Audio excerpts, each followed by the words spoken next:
regaladas, ¿verdad? De seguros, pues la Comisión Nacional de Seguros y Fianzas. Y en el sector de los sistemas de ahorro para el retiro, ¿cómo se llama ahí esa comisión? CONSAR. CONSAR, perfecto. Muy bien, ahí lo tenemos. Ahora, estas tres van a vigilar a todo este tipo de empresas. Y ya, la verdad es que si nos ponemos a platicar de todas las empresas, se nos va a ir la vida. Entonces, bueno, hay muchas empresas en el sector bancario, está la banca múltiple o banca comercial, como ejemplo, ¿no? En el sector de auxiliares de crédito están las casas populares, que oficialmente se les llama sociedades de ahorro y préstamo. Y luego están ¿Dónde quedó? en el sector bursátil, pues las muy preguntadas, ¿no? Que esas juren lo que se les van a preguntar. Ahí sí hay que estar muy atento. Dentro de las 4 preguntas, con toda seguridad, al menos una pregunta va a ser acerca de las sociedades de inversión. Luego, por ahí tenemos, ¿qué más? Bueno, tenemos por ahí en el sector de seguros, pues las aseguradoras, ¿verdad? Y en el sector de los sistemas de ahorro para el retiro, pues están las AFORES. Son ejemplos rápidos, no nos vamos a entretener con ello.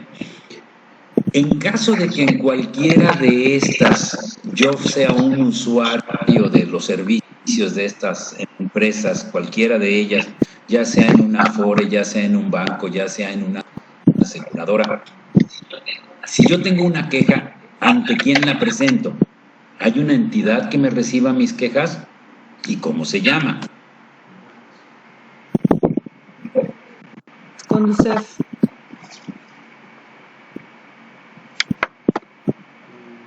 La CONDUCEF, correcto.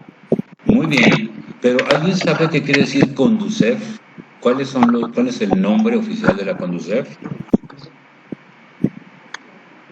Comisión Nacional de Seguros y Fianzas.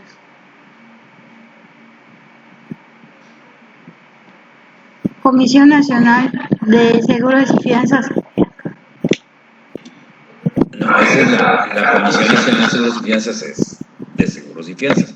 La CONDUCEF, Eloida, es la de donde ponemos las quejas. ¿Qué quiere decir CONDUCEF? Comisión Nacional, ahí ya les dije las primeras. De Comisión Nacional. ¿Qué sigue? Comisión Nacional de Defensa de los Usuarios de Sistemas Financieros. ¿No?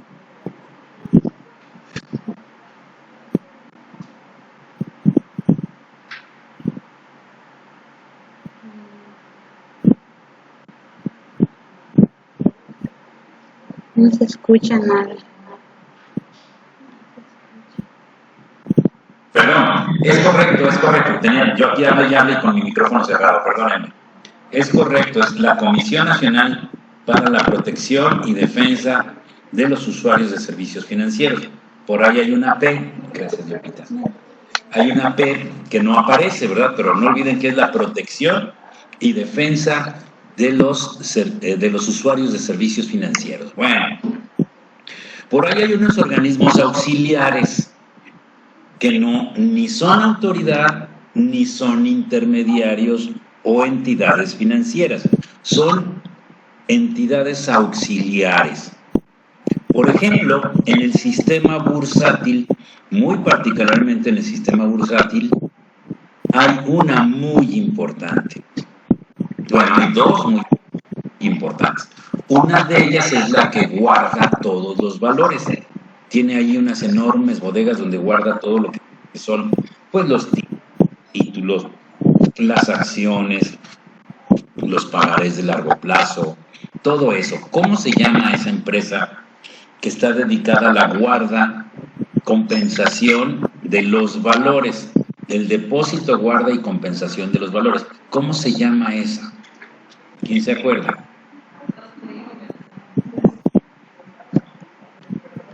¿Alguien por ahí, alguien por allá que nos diga? INDEVAL, Instituto Nacional para el Depósito de Valores o Instituto de Depósito de Valores. Muy bien, y hay otra más que es la que literalmente pone la infraestructura, el lugar, el piso de remates donde se compran y se venden las acciones, un edificio con todas las oficinas necesarias para los intermediarios bursátiles, cazabolseros, representantes de las sociedades de inversión, operadoras de sociedades de inversión y toda la gente que requiere trabajar ahí, las computadoras, el sistema, todo eso, ¿quién lo provee? ¿Cómo se llama? Muchachos, no me dejen abajo.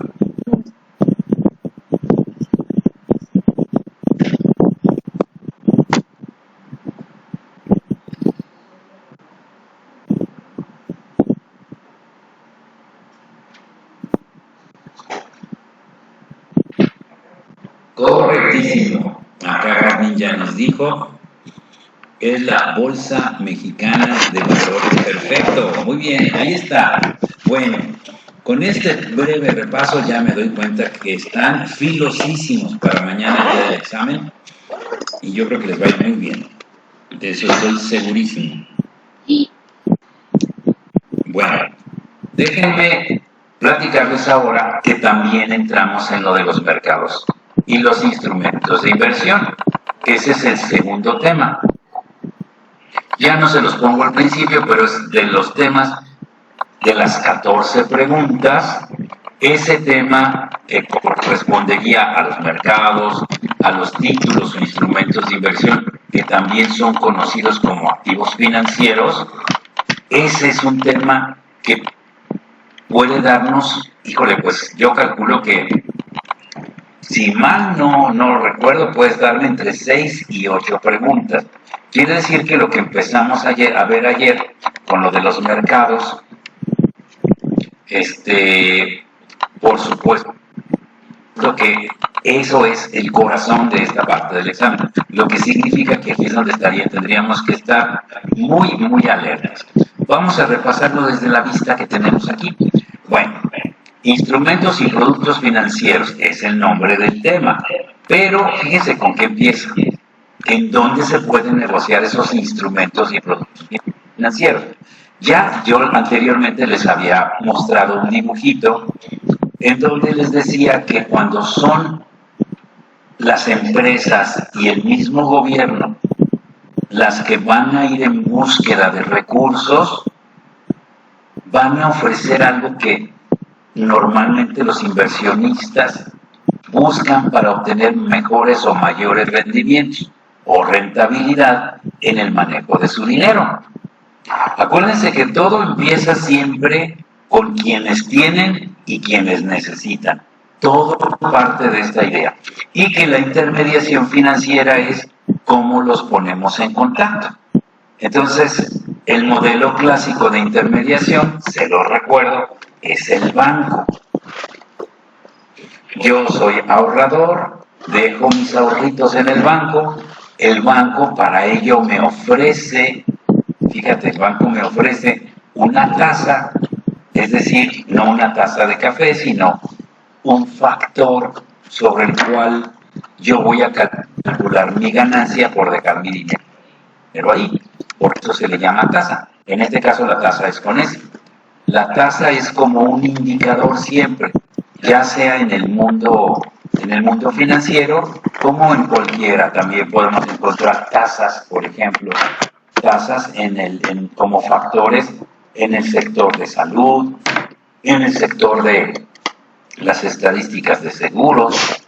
Entonces hay tasas de incidencia, hay tasas, etcétera. Aquí hablamos de la tasa que nos paga el banco o que el banco tiene que pagar para que me resulte interesante, para que a mí me resulte interesante dejar mi dinero en el banco.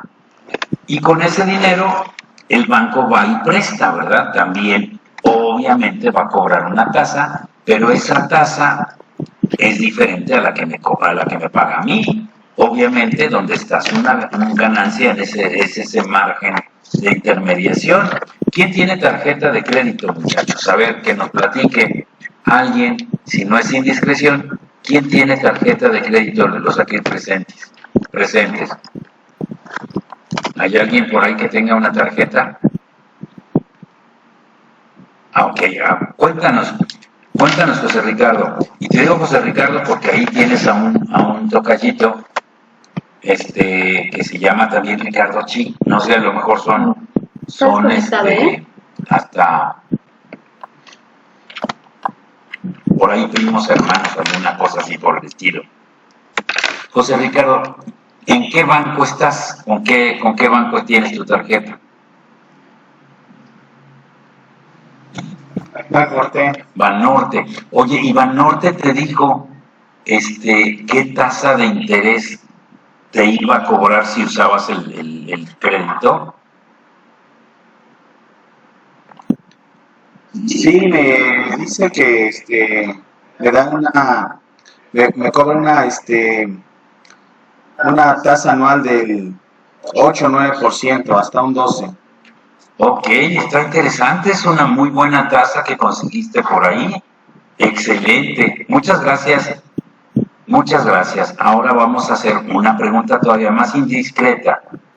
¿Hay alguien por ahí que tenga un ahorrito? No nos diga cuánto, nada más que tenga un ahorrito que le genere rendimientos.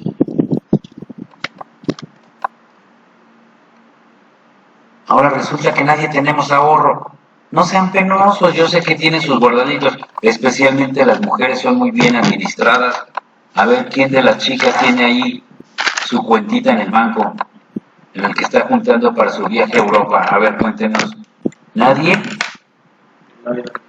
Yo no tengo ahorro. Bueno, no importa. La mayoría no ahorro. Normalmente cuando tú dejas tu dinero en ahorro, la tasa no es del 8 al 12, como nos dijo José Ricardo. La tasa regularmente es del 2 o el 3%. Es una tasa muy pequeñita y siempre y cuando tengas una cantidad, pues ya que amerite, pues darte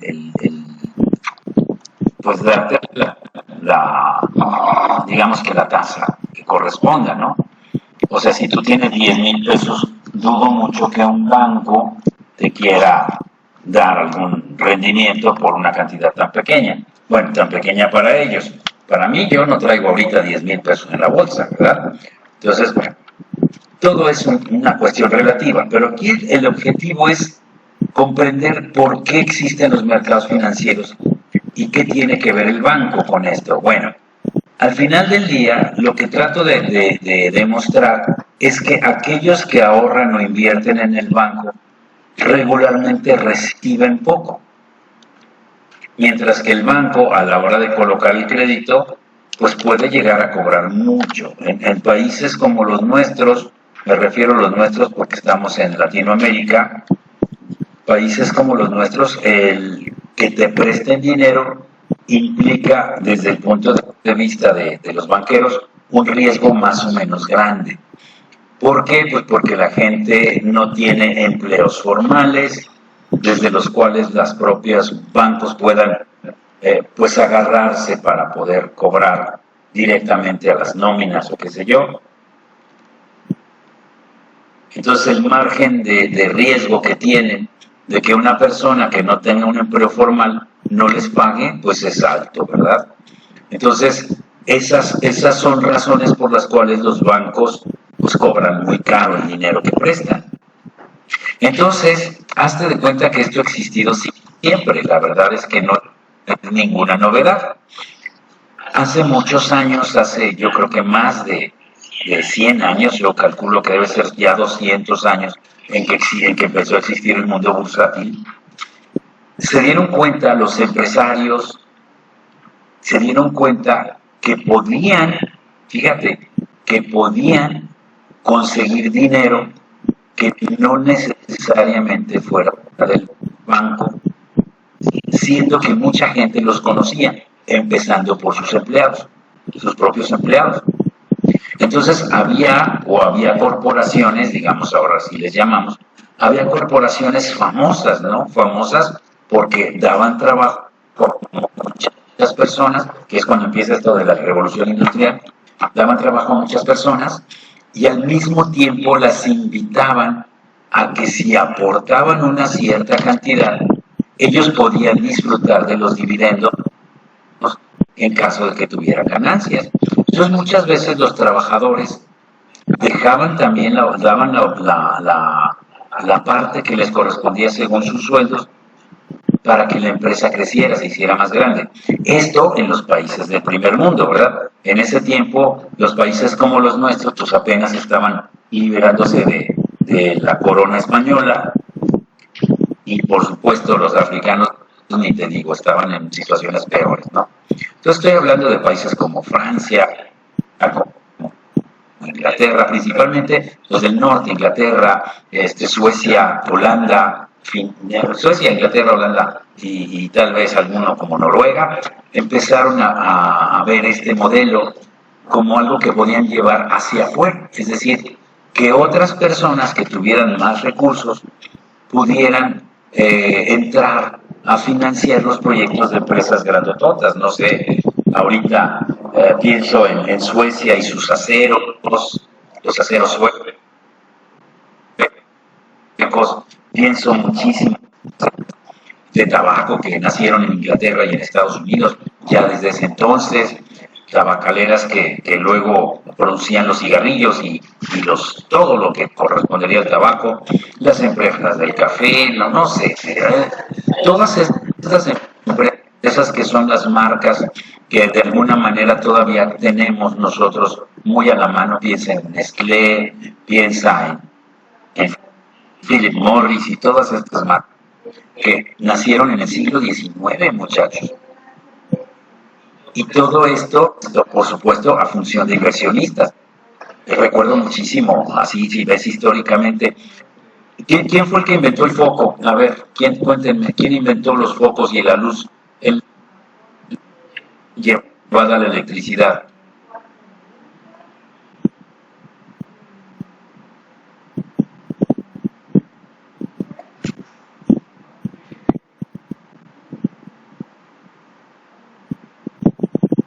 Thomas Alva Edison. Correcto, Tomás Alva Edison.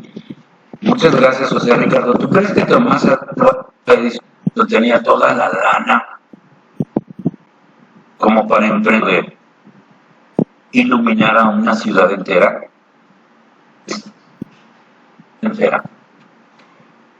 Pues no, ¿verdad? ¿Qué tuvo que hacer este hombre? Pues buscarse inversionistas, ¿verdad?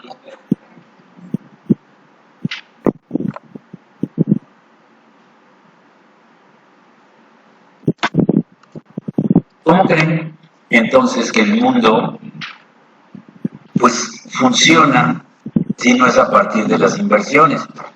Pero las inversiones a grandes escalas. ¿Cómo crees que los mexicanos, cómo crees que se nos ha crecido esta empresa regiomontana tan importante en México? ¿Cómo crees que las cerveceras también, que ahora pues ya no son, nacieron también allá en Monterrey? Este grupo de empresarios de Monterrey, créanme que realmente han hecho cosas o hicieron cosas impresionantes el siglo pasado en México. Bueno, tanto que han sido atacados en cierta medida por el gobierno central de México, ¿no? Es algo muy penoso porque, pues bueno, estos regios tienen este espíritu de ser empresarios desde origen, ¿no? Y de repente, pues tuvieron o han tenido situaciones complicadas, ¿no? Con el gobierno central en México. Pero por supuesto que no necesariamente están las empresas de Monterrey como ejemplo. Por supuesto que hay empresas muy importantes en el sur, con ustedes también, empresas muy importantes en el centro del país, en Ciudad de México, pues que es la economía más importante del país. Ciudad de México es la generadora 5 veces mayor de economía que Monterrey y como unas 8 o 9 veces mayor que Guadalajara. O sea, realmente la economía que se genera en la Ciudad de México es impresionante, pero todo esto obedece a esta condición de invertir. Bueno, la inversión se formaliza a partir de que estas empresas que buscan financiamiento sacan estos documentos que platicábamos ayer. ¿Cómo que los sacan? Sí, los sacan a la venta porque estos documentos tienen una virtud, que cuando tú los compras, los puedes vender. Oye, pues ¿cuál es el chiste de eso? Pues que son como activos, es como si compraras coches y luego vendieras coches, como si compraras casas y luego vendieras casas, como si compraras ropa y luego vendieras ropa. O sea, compras un activo que luego puedes obtener ganancia de él cuando lo vendes, o bien, en el caso particular de estos activos, puedes sacar provecho de él y luego venderlo. Entonces es muy interesante porque estos papeles que se emiten se llaman instrumentos de inversión. Estos papeles lo que hacen es convertirse en una especie como de activo del cual tú puedes disponer para volver a tener dinero líquido. No sé si me doy a entender. Entonces, esta es la importancia de esta parte, que cuando una empresa emite valores que son activos financieros y un inversionista los compra, el inversionista tiene la expectativa de tener una ganancia, un rendimiento sobre estos activos financieros, mientras que por otro lado el que emitió se hace de los recursos que necesita para crecer, para ampliar sus operaciones, para lo que sea. Se hizo tan interesante este asunto que hasta hoy por hoy los gobiernos también emiten valores, emiten activos financieros de corto plazo, de largo plazo, en donde el gobierno, mediante esta deuda, que no es pública, sino deuda privada, esta deuda que corresponde, porque los gobiernos no pueden vender acciones, ¿verdad? Ni modo que venda el país, ¿no? Pero los gobiernos lo que hacen es pedir prestado al inversionista y pagan muy buenos rendimientos. Estos papeles que ofrecen, que son bursátiles, para esto debo decirles que cuando un activo financiero es un método de inversión y luego un método de recuperación de dinero, esa capacidad o característica que tienen estos instrumentos es lo que representa la bursatilidad, volverse a convertir en dinero. Esa se quiere decir la bursatilidad. Pues toda esta deuda bursátil que tiene el gobierno federal, pues le sirve pues para sus proyectos, para financiar su gasto de cuenta corriente, para muchas cosas. Hoy por hoy, pues para poderle pagar a los viejitos bueno, no,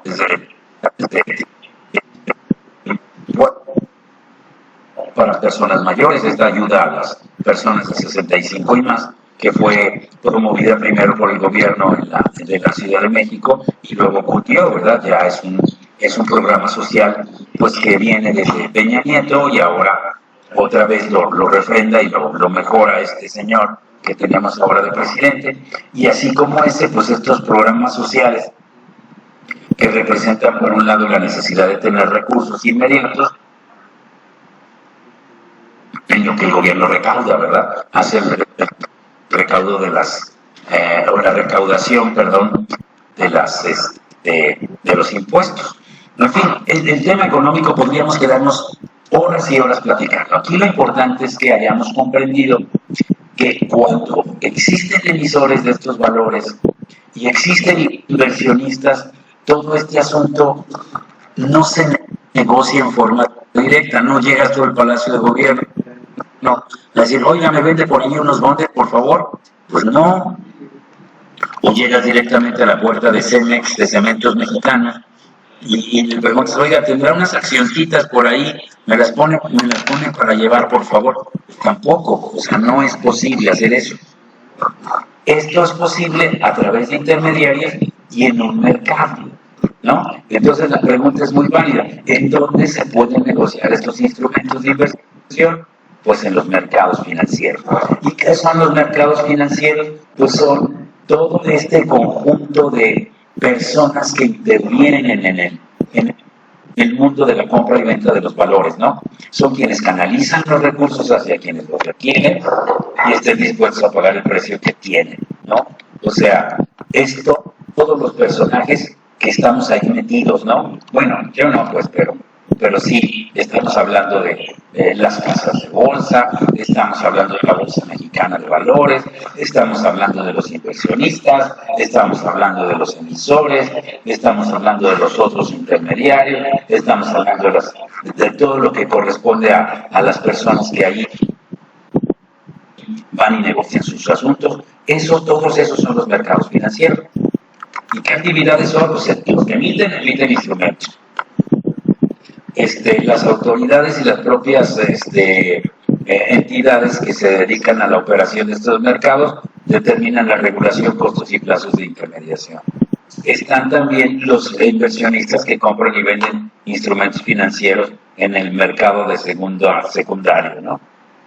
Ok, ahora, todo esto que sucede va con el propósito, por un lado, de financiar proyectos de empresas y gobierno, y por el otro lado, el inversionista busca una cantidad de dinero en rendimientos o en réditos para poder tener rentabilidad en su inversión. Pero, ¿qué creen? Aquí la rentabilidad no está garantizada. No es como en el banco, donde te dicen, si traes tu dinero te voy a dar el 2% anual.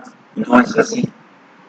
Aquí, según el comportamiento del propio mercado, tú puedes tener o no rentabilidad, y según el comportamiento del propio emisor, tú puedes tener o no rentabilidad. Entonces, retomándolo, emitimos instrumentos, regulamos los costos y plazos, compramos y vendemos, y toda la operación de inversión que aquí se genere no garantiza tener rentabilidad. Bueno, el mercado de valores, ya específicamente, son ahora sí los mercados donde se compran y se venden los instrumentos concretamente. Están organizados y están operados principalmente por la Bolsa Mexicana de Valores. Aunque ayer les decía que había una bolsa que se llama Bolsa Institucional de Valores, que es otra nueva bolsa que existe en México. Pero vamos a quedarnos con la Bolsa Mexicana de Valores. No creo que en el examen les preguntan acerca de Viva. Pero bueno, ahí está. Bolsa Mexicana de Valores es la que finalmente va a organizar estos mercados de valores, que no son otra cosa que donde vamos a poner precisamente los instrumentos o títulos de crédito, a los cuales les llamamos valores. Estos instrumentos o títulos de crédito, que son materia de compra-venta, los vamos a dividir, los vamos a clasificar, y estos títulos de crédito los vamos a ofertar. ¿Quiénes los va a ofertar? Pues los intermediarios principalmente. ¿Y cuáles son esos valores? Bueno, pues hay valores representados en acciones, en obligaciones, en bonos, en certificados. Eso es lo que hay. Ahora bien, las inversiones, pues es justamente la gente que va a llegar y los va a comprar. Es cierto, Flora, por ahí yo también he estado oyendo ruidos, pero no identifico de quién es. ¿Quién tiene por ahí su micrófono abierto? Pero yo lo veo todo cerrado. Espero que no sea yo mismo, ¿eh? Bueno, les decía entonces que las inversiones es la otra parte. Estos señores vienen y compran valores con su dinero. Entonces, aquí es donde tenemos el factor, ¿no? ¿Quiénes participan en los mercados de valores? Pues ya sabemos, los emisores, los intermediarios y los inversionistas.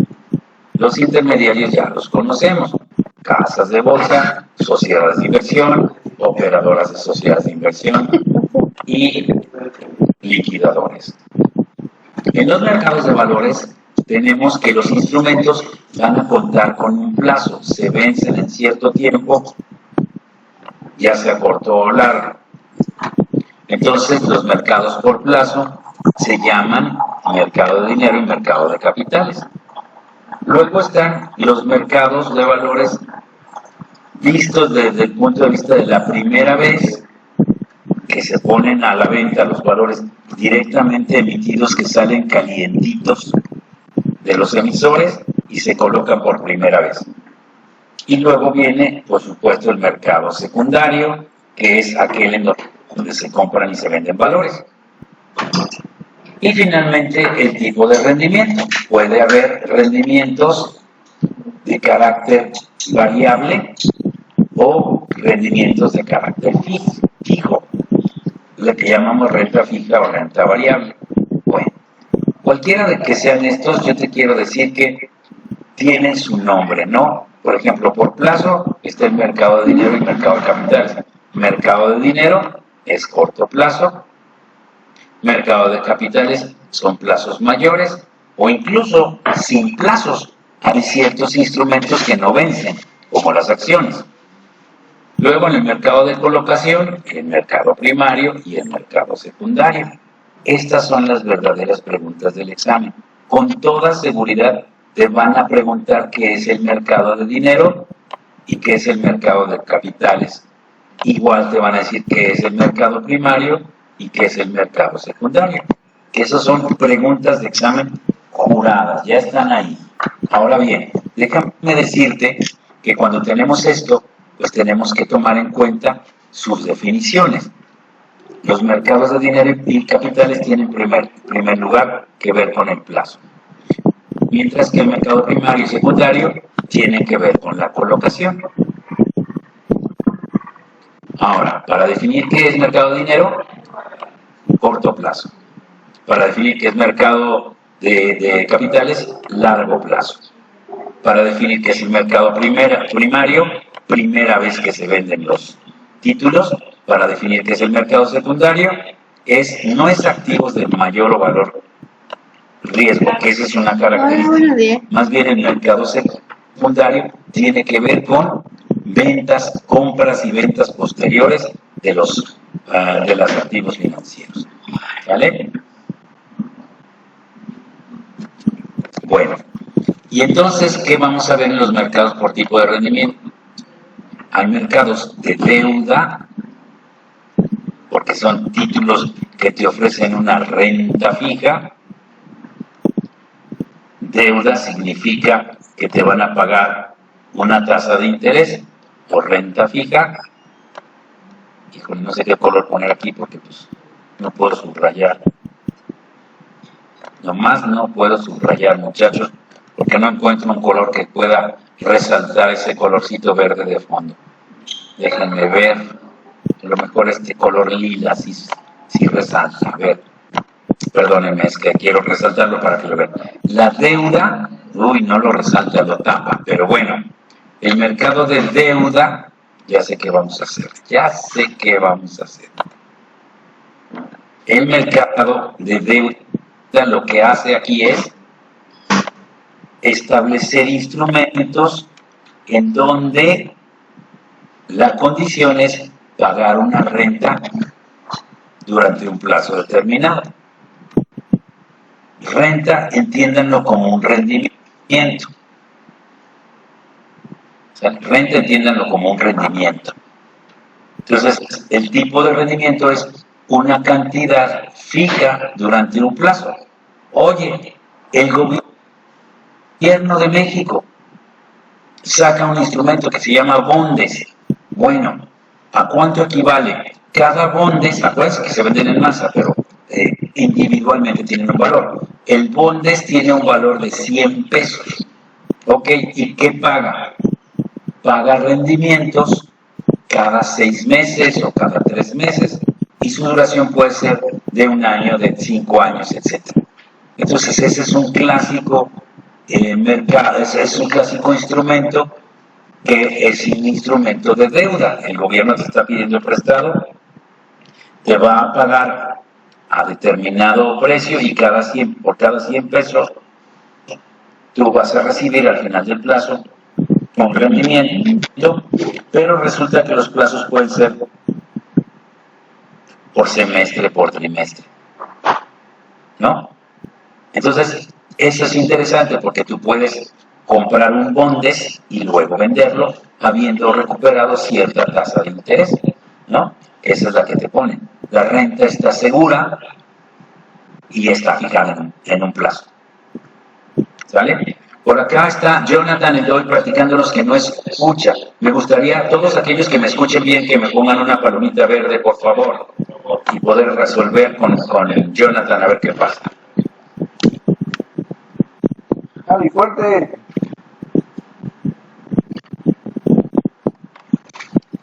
Muchas gracias. Creo, Jonathan, si no nos escuchas, que es un problema de tu equipo. ¿Sale? Ya, prácticamente todos me están comentando que sí escuchan bien. Entonces, posiblemente sea tu equipo.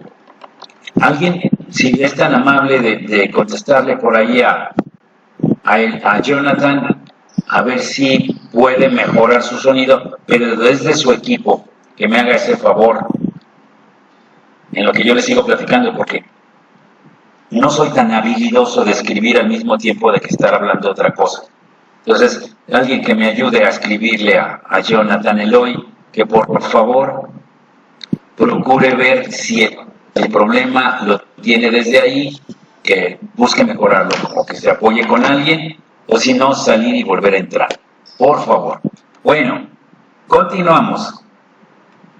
Dentro de estos mercados de rendimiento, tenemos también mercado accionario, renta variable. Gracias, Jess. Gracias, Jess, por haberme escuchado tú también. Y bueno, sé que estás con muchos grupos por ahí al mismo tiempo. Gracias. Entonces, bueno, déjenme decirles, hay algo que ustedes tienen que conectar muy bien, muy bien. Fíjense muy bien. El mercado por tipo de rendimiento se le suele llamar mercado accionario o mercado de renta variable, mientras que el mercado de instrumentos de deuda se le suele llamar simplemente mercado de deuda o renta fija. Ahora bien,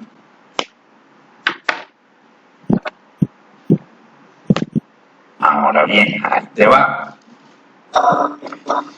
En muchas ocasiones no te preguntan que cuál es la característica de determinado mercado. En muchas ocasiones la pregunta, y escúchenme muy bien, mis queridos alumnos, en muchas ocasiones la pregunta va en el sentido de que qué tipo de instrumento se negocia en un determinado mercado, ya sea por su plazo o por su rendimiento. ¿Por qué? Pues porque el mercado de colocación, por su colocación, es muy simple, es muy sencillito. En tanto te pregunten cómo se entiende el mercado por su colocación, pues es primario y secundario. La primera vez que se venden los títulos y las negociaciones posteriores, cuando estos títulos son objeto de compra y venta por parte de los inversionistas, ¿no? Es un poco como les decía ayer, piensa en coches. Coche nuevo, mercado primario, allí en la agencia. Coches usados, pues mercado secundario, ¿verdad? Ahí se compran y se venden coches usados entre particulares, ¿no? En ocasiones, claro, hay intermediarios, pero bueno, es un poquito entender cómo es. Solo que mucha atención, mis queridos alumnos, mucha atención. Cuando tú tienes un mercado que dice que es corto plazo, evidentemente y por lógica, el mercado de dinero, que es el de corto plazo, pues solo vas a encontrar títulos de deuda. Pues es obvio, en el mercado de dinero solo encuentras títulos de deuda. Vale, ¿no? En el mercado de dinero solo encuentras títulos de deuda. ¿Pero por qué? Pues porque resulta que las acciones, fíjate, en el mercado de dinero solo vas a encontrar instrumentos de deuda. ¿Pero por qué? Pues porque tienen un plazo. Una acción no tiene un plazo. No sé si les ocurrió allá, en donde ustedes viven, en la zona. Hace algunos años se puso de moda poner letreritos en los postes diciendo: se compran acciones de Telmex. ¿Les tocó?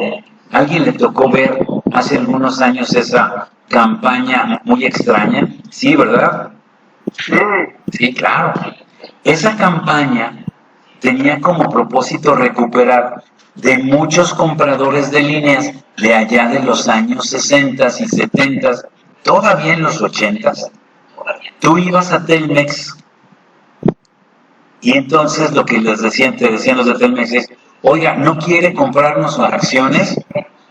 Y entonces te daban tu contrato de tu línea y te daban por ahí una hojita que tenía varias acciones, creo que 20 o 30 o 50 acciones, con un valor, yo recuerdo que eran como de 10 pesos o de 20 pesos.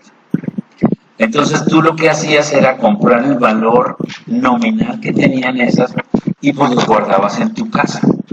Hay a quienes se los